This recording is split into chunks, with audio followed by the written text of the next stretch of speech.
Well, good afternoon, everybody. I'd just like to start by saying this is a big day, but it's not that surprising. Steve and I have worked together before 4 times, and he always got tired of me before I got tired of him. He doesn't care who gets the credit, so maybe he just got tired of doing all the work. When we originally asked him to serve as our chief of staff, I know some people were surprised. He didn't work on the campaign, and he's a lifelong Democrat. But here's what people missed. Steve is at his best when it comes to defining a problem, putting together a plan to deal with it, and then relentlessly running it down until it's fixed. He has an easygoing style, but his attention to details and deadlines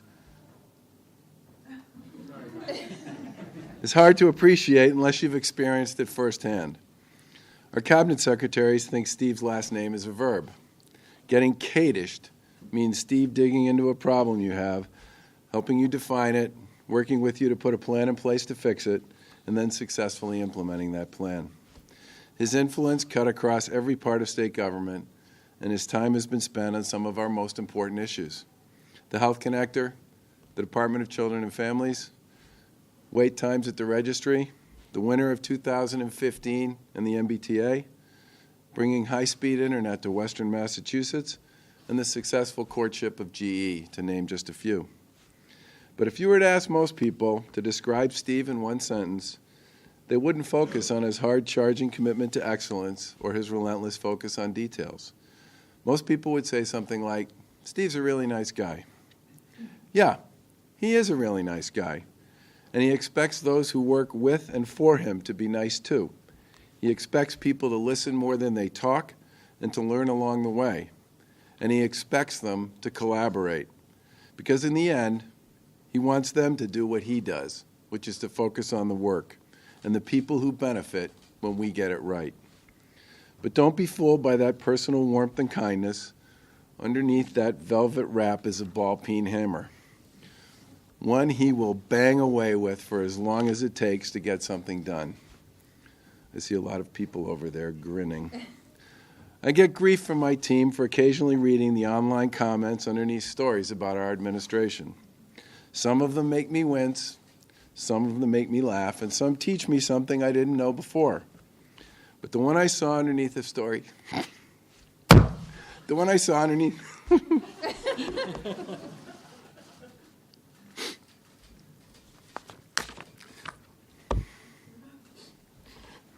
this wasn't supposed to happen. But the one I saw underneath the story about Steve simply said it all. Steve Kadish is one of the most brilliant individuals I've met working in state government. Anyone who's had an opportunity to work with Steve is very fortunate and learns a lot. His style and ability to get the job done is second to none. The guy is just really, really good. And the people of the Commonwealth have benefited enormously from having Steve working for them and with us for the past 2.5 years. His warmth, his collaborative spirit, his sense of humor, and especially his determined focus on the people we serve each and every day have made the Commonwealth a better place for everyone. We're going to miss you, Steve. Good luck, and God bless. Now, on most days, saying see ya to a guy like Steve would be cause for concern, but not today. Not today because one of the finest public servants Karen Polito and I have ever known has agreed to serve as our new chief of staff. Kristen Lepore is no stranger to state government. She worked with me when I was Secretary of A&F in the 1990s under Governors Weld and Cellucci, and she later served as Deputy Chief of Staff to Governor Cellucci. For the past 2.5 years, she has served this administration as Secretary of Administration and Finance. She has done it with grace, precision, honesty, and imagination. By all accounts, we inherited $1 billion structural deficit, which she has worked with the legislature and with our team to whittle down to around $100 million over 3 budget cycles, despite a near flattening in tax state revenue growth over the same period of time. Her work and the work of the amazing team she has assembled has made many of our successful investments possible. Without the leadership of A&F concerning Secretariat goals, objectives, and priorities, much of what we've been able to accomplish in K-12 education, local aid, housing, downtown development, and economic development, transportation improvements, criminal justice reforms, skill building and workforce development, higher education, environmental policy, and health and human services would not have been possible. A&F makes the math work, and in these very tight fiscal times, her ability to work with others to find solutions to save money and advance priorities at the same time has been remarkable. Her ability to put herself in the shoes of her fellow cabinet members, to appreciate what they are trying to accomplish, to work with them to build a plan of attack that can be justified and paid for is unique and unusual. Most A&F secretaries behave like accountants, not like partners. Kristen's relationships are partnerships, built by collaborative approaches to problem solving and a willingness to seek solutions when the shortest answer would just be to say no. She led the charge on our regulatory reform project, which has been a big success. She worked with the Lieutenant Governor and local officials on our municipal modernization legislation, the first comprehensive update of state law involving cities and towns in over 50 years.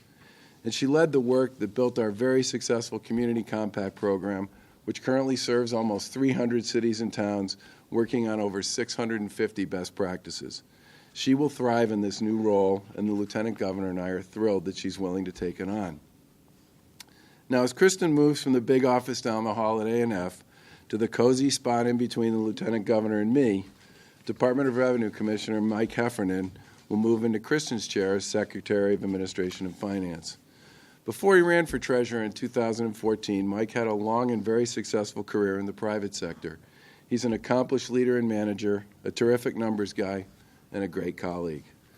And while some people have trouble translating what they've learned in the private sector into their work in the public sector, Mike is not one of them. He will do a terrific job of continuing our creative and collaborative approach to budget development, program oversight, and financial discipline. I want to welcome you to the main table, Mike. And with that, I'm going to turn it over to you, Steve, for a few words. Thank you.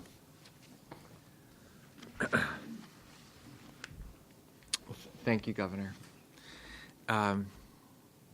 So this is what it's like on the other side of the podium. It's been difficult for me to find the words for this moment. I'm much better at helping others find their voice than my own, and that's more than okay by me. I do know that I've been so lucky in my work and in my life. I've worked with great people, great mentors, and great partnerships.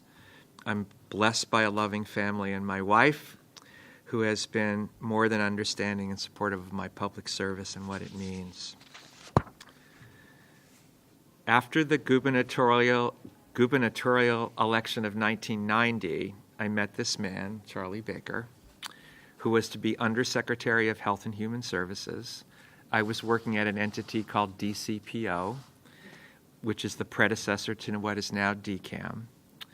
Over the 26-plus years that followed, I was lucky enough to work with the governor at Mass Health, A&F, Harvard Pilgrim Healthcare, and now in the governor's office. I know what you're all thinking. This guy, Kadish, can't hold a job. And that guy, Baker, kept giving him a chance. When the governor asked me shortly after his election if I would be his chief of staff, I paused, and I had several questions for him. First, did he remember that I was a Democrat? And this may be unprecedented to have a member of another party as the governor's chief of staff. Second, did he acknowledge that while I was supportive of his candidacy, I wasn't part of his campaign team, another unusual move for the chief's position? And third, did he know that my idea of R&D is research and development and not Republican versus Democrat?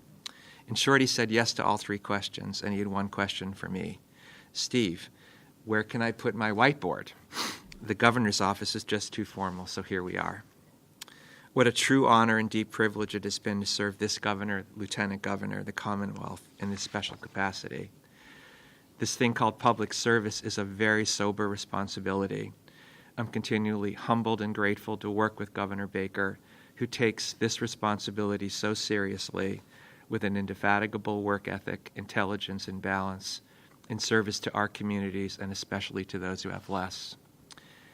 It's a very special seat that I've been lucky enough to occupy, and what a view.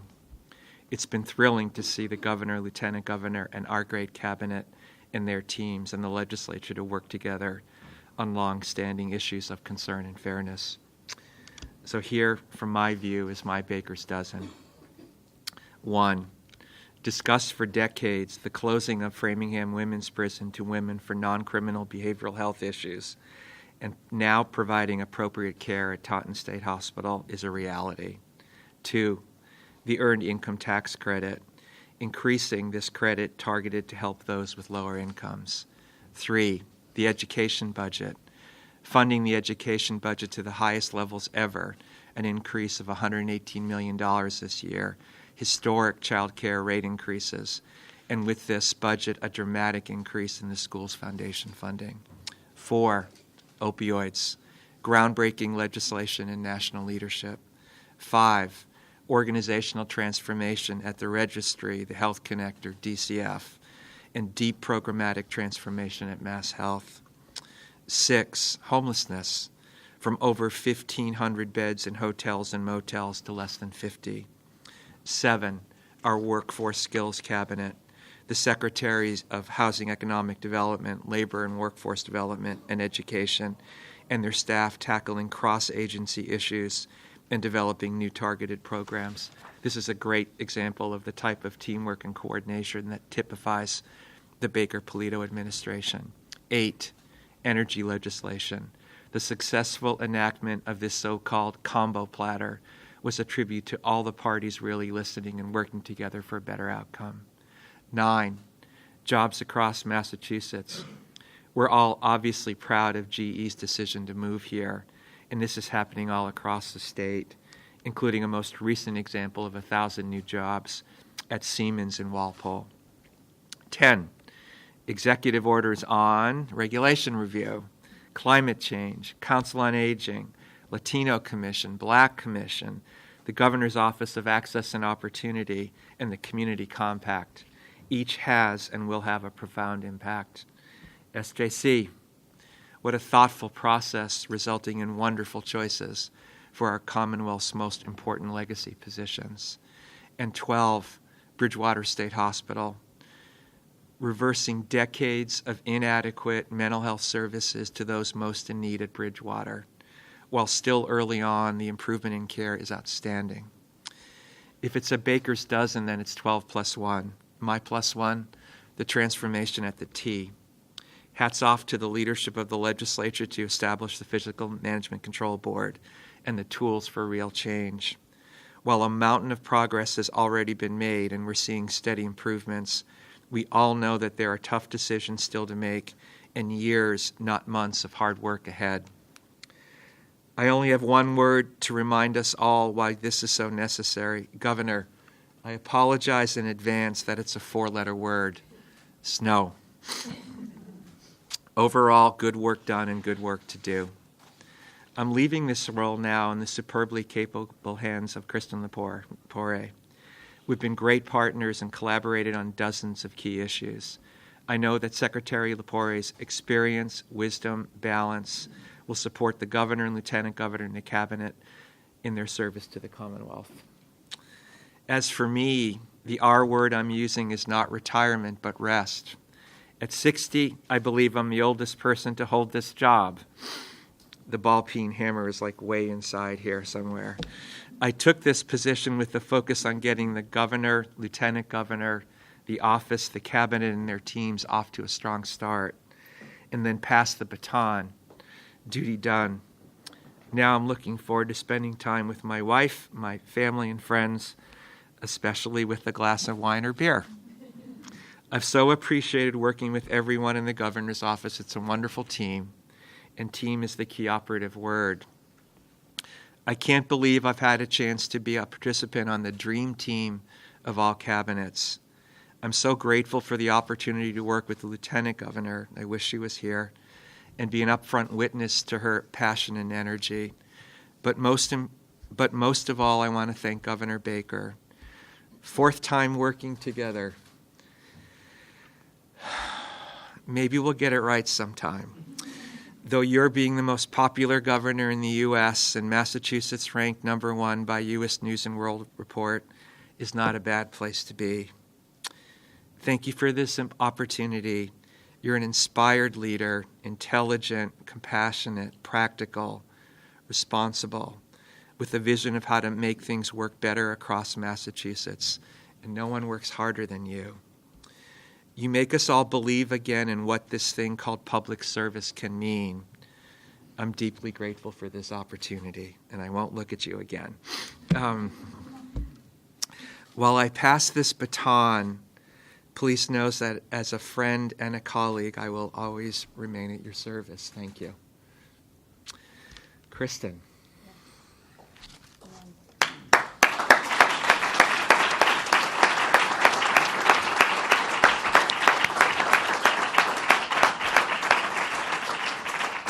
How do I follow that? More than 20 years ago, I met then Secretary Baker when I worked for him as a fiscal policy analyst at A&F. 2.5 years ago, I began working for now Governor Baker as a secretary leading the agency where I first began my career. Serving the people of Massachusetts is an honor, and doing it alongside Governor Baker and Lieutenant Governor Polito is tremendously rewarding.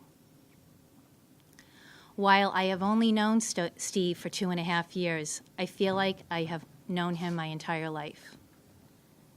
I can probably claim to be the first member of the Baker-Polito cabinet to be Kadished within the first 10 days of being in office. If you recall, A&F was off to a running start from day one with a mid-year budget gap to solve. Steve, in his very polite way, bombarded me with a list of questions and suggestions. That list felt like it stretched the length of my arm. He walked out of my office, and after a brief pause, I said to my staff, "Okay, folks, let's get to work." What's great about being Kadished is that he asks the questions that no one else seems to ask. I welcome his input any day of the week, because whatever the problem, project, or task you are trying to accomplish, it will be a better project after his involvement.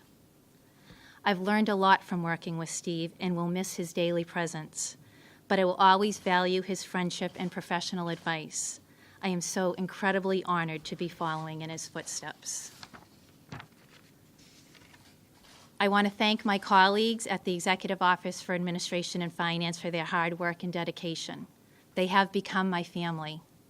As a matter of fact, I have spent more time with you over the last 2.5 years than my own family.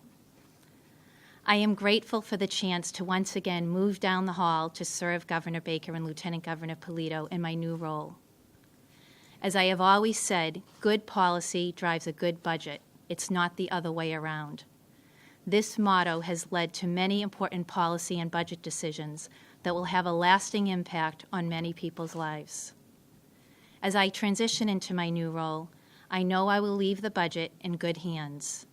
The team will continue to work together to deliver good policy and responsible fiscal decisions that the Commonwealth deserves under the leadership of Commissioner Heffernan. I want to thank the Governor and Lieutenant Governor for the trust you have put in me. I have been part of this team since the beginning, and I am still excited to come to work each day. It is the honor of a lifetime to work for you and alongside the incredibly talented team you have assembled. I look forward to the next chapter of this wonderfully gratifying and rewarding experience serving the people of Massachusetts. And with that, I'll turn it over to Commissioner Heffernan.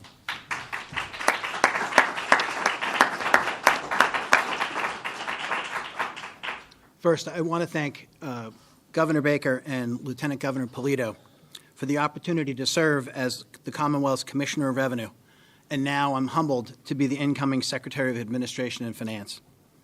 While serving at DOR, I've had the distinct privilege of developing a strong working relationship with both Secretary Lepore and with Steve Kadish. And in undertaking my new role, I do not underestimate the challenges and complexity and the critical part that A&F plays in the functioning of the Commonwealth. But I can approach it with confidence, given the support and the strong rapport I have with Secretary Lepore, soon-to-be Chief of Staff Lepore, and due to the remarkable team of dedicated professionals that she has attracted to A&F. Having worked closely with the Secretary, her first-class leadership team, and alongside my fellow agency heads over the past 16 months, I look forward to continuing A&F's strong trajectory of progress in budgeting and management. The Department of Revenue, long recognized for its effectiveness and professionalism of its staff, will be in very capable hands. I have known Chris Harding personally and professionally for nearly 2 decades. As my Chief of Staff, Chris has built an unsurpassed understanding of DOR's processes and systems, and the relationships he has with the folks at DOR is unsurpassed as well. He is the person to lead the organization going forward. And I look forward to joining, as the governor said, the big table. And I look forward to that very, very much. Thank you.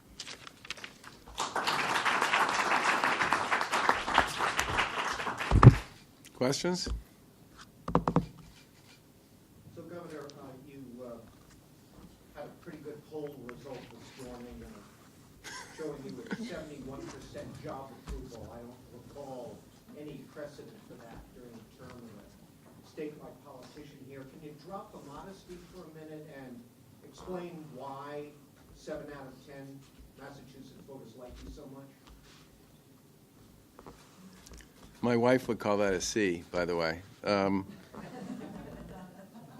She did. Look, I would say that polls go up and polls go down. I do think that our efforts to focus on the work and to be as collaborative as we can be and to not worry so much about whose team we're on or what the letter is at the end of our names has had a lot to do with our ability to invest in education, invest in our cities and towns, build strong relationships across the aisle and with local government, and to move the Commonwealth forward. And I think people appreciate that. Somebody said to me one day that you guys are kind of the no-drama administration, and I appreciate that. Yeah, does it help to be boring? Maybe.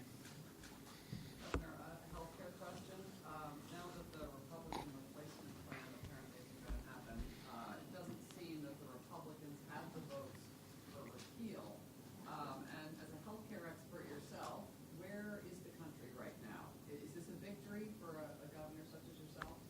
Well, I certainly had concerns and issues with both the House version and the Senate version of the repeal and replace bills that they were debating, and I made those views pretty clear both to our delegation and to many of my colleagues in other state houses.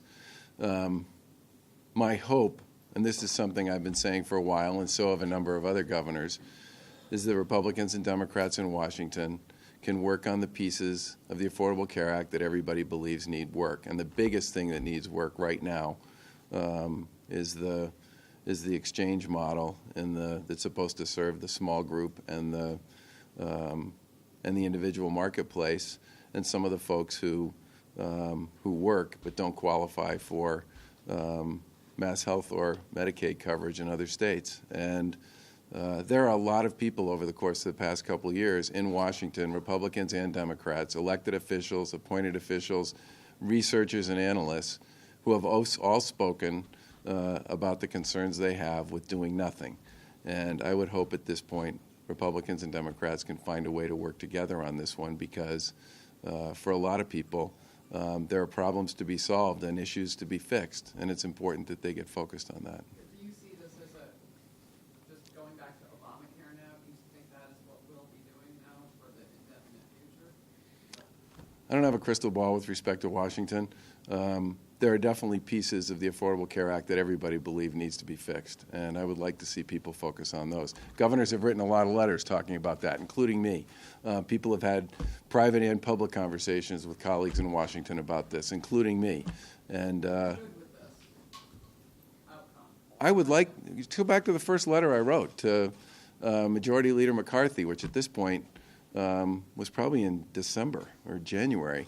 That was a 7-page letter. We had a lot of thoughts about things they could do to improve the Affordable Care Act. We still do. I would like to see them focus on some of those. So Governor, just to follow up on that, practically speaking, since there appears to be no action on this, what does this mean for Massachusetts going forward if there's no action on it? Well, we have a proposal before the legislature right now, which would involve what we believe are important reforms to the way this thing works in Massachusetts. And we will have to submit an application to the feds, which we'll probably do sometime in the next few weeks, to pursue some of the proposals that we made in that package, which are mostly designed to give Massachusetts a system that looks a little more like the one we had when we passed health care reform here back in 2008, and gives us back some of the tools that we had to manage the system before the Affordable Care Act was implemented. It would be my hope that we can continue to work on those things with the folks at CMS. But again, there are plenty of things many people in Washington, in the House and in the Senate, Republicans and Democrats, agree are broken with the Affordable Care Act, and I would really like to see people focus on those. Governor, you believe that the Senate bill in Washington is a problem? I'm not there. I don't know. What I do know is there are a lot of governors who are looking, Republicans and Democrats, who would love to have a chance to work with Republican and Democrat elected officials and appointed officials in Washington to fix some of the things that everybody agrees are wrong with the Affordable Care Act. And I hope that that process can get started sometime soon. But the question was whether you're relieved. I don't expect that we're ever going to stop debating this stuff. I think that conversation is going to continue. I certainly believe that the Senate bill, as it was constructed, would have been a bad thing for Massachusetts, and I argued aggressively against it to both our delegation and to other governors. There were many other governors, Republicans as well as Democrats, who had many of the same concerns. But I don't think this means everybody should just take their ball and go home and forget about health care. There's still a lot of things they need to work on. Governor, one of the Democrats running for your job next year said yesterday that it's hypocritical for you to be critical of the efforts in Washington to reform Medicaid and do things that you say will hurt Massachusetts while proposing mass health reforms here at home that could force people to choose between plans that have higher out-of-pocket costs or less benefits. Their response. Well, the first thing I would say is that the proposal we made was designed to ensure that everybody who has coverage keeps coverage, and to basically incorporate some of the changes that were fundamental to the bipartisan success we had here in Massachusetts, implementing health care reform and getting to near universal coverage in the early 2000s in place. And those reforms are exactly the kind of bipartisan reforms and bipartisan policy moves that you don't see coming out of Washington at all. Governor, I've got one more, if you don't mind. Steve and his Baker's Dozen have referred to several areas, Framingham State, Bridgewater State, where there have been problems that have languished, and you folks have made some progress there. Do you believe, getting back to this approval rating, do you believe you benefit by comparison with your predecessor? I believe people judge people in public life based on the work they're doing, and primarily based on the work they're doing and the context in which they're doing it. And as I said, I think people appreciate the work that we're doing, but I also believe they appreciate the tone that we set and the approach we take to governing generally, which is one that's built on this notion that the work matters first, and we should stay out of what I would describe as some of the partisan noise that dominates politics in a lot of other places. Thank you. Thanks, everybody. And thank you, Steve, Kristen, and Mike, and Chris. Thanks, Gerard. Thanks, Mike.